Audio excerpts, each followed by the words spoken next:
Olá, queridos, graça e paz. Tudo bem? O texto que eu gostaria de compartilhar no dia de hoje está lá em Lucas, no capítulo 18, versículo 18. Hoje nós vamos ver um panorama bem simples, de dois versículos, coisa rápida. Nós não vamos estender aqui esse versículo, nós não vamos aprofundar demais, não viraria um estudo. Então, só quero falar um ponto que Deus ministrou no meu coração, que é muito importante isso. Lucas 18 diz que certo homem importante lhe perguntou: Bom mestre, que farei para herdar a vida eterna? Por que me chama de bom? Respondeu Jesus. Não há ninguém que seja bom, a não ser somente Deus.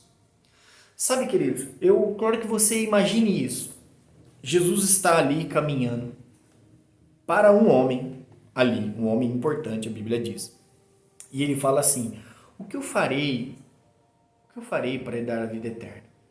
E aí Jesus vira e fala assim: por que você me chama de bom? Bom há só um Deus. E sabe, queridos, esse homem, esse jovem rico, ele não questiona Jesus. Ele não revida o que Jesus está falando. Porque para esse menino, ele não tinha entendido quem era o Cristo que estava diante dele. Porque se quando Jesus vira e fala assim: há somente um bom, que é Deus, ele deveria virar e falar assim: eu sei, és tu. Tu és o Filho de Deus, tu és o Verbo encarnado. Sim, você é aquele que era e que há de vir. Sim, você é esse. Mas não, esse menino fica quieto. Sabe o que eu entendo, querido, com esse versículo?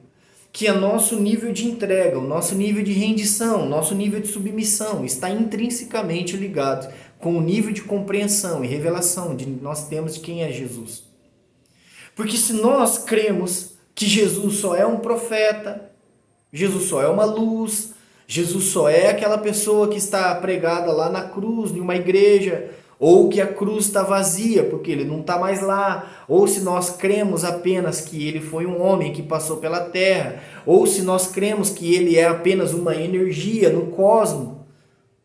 Não, queridos, ele é o Filho de Deus. E deixa eu te falar uma coisa, isso é muito importante nós compreendermos.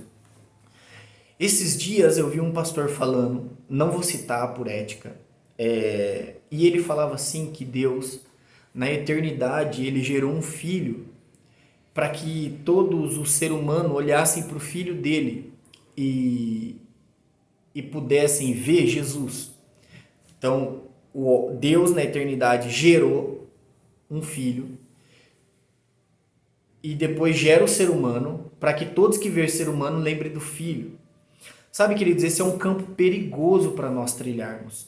Sabe por quê?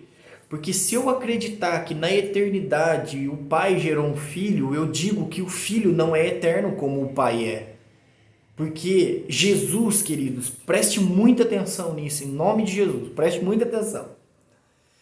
Jesus, ele sempre foi Deus. Sempre foi Deus. Nós o conhecemos como filho porque ele se manifestou como filho. Ele se deu a conhecer como filho. Por quê? Porque o povo conhecia um Deus. E um Deus, querido, todas as nações têm. Todas as nações têm um Deus.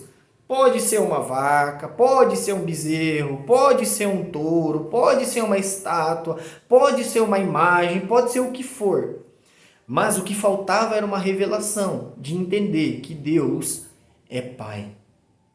Sabe, queridos, a coisa mais triste que nós podemos ver são pessoas que poderiam ter uma revelação que Deus é Pai, mas preferem andar no espírito de orfandade. Eu acho que eu tenho um devocional falado sobre isso, sobre orfandade. Eu vou ver se eu coloco o link aqui, depois aqui em cima, acho que é aqui que vai aparecer, eu não sei. Vou colocar para que você veja. Sabe, queridos, então o nosso nível, então Jesus, só completando aqui, então Jesus ele sempre foi Deus. No princípio era o verbo e o verbo era Deus, o verbo estava com Deus. Todas as coisas foram feitas por intermédio dele e sem ele nada do que foi feito teria sido. Colossenses depois vem falar que todas as coisas, quer visíveis, invisíveis, sejam tronos, principados, foi feito por meio dele.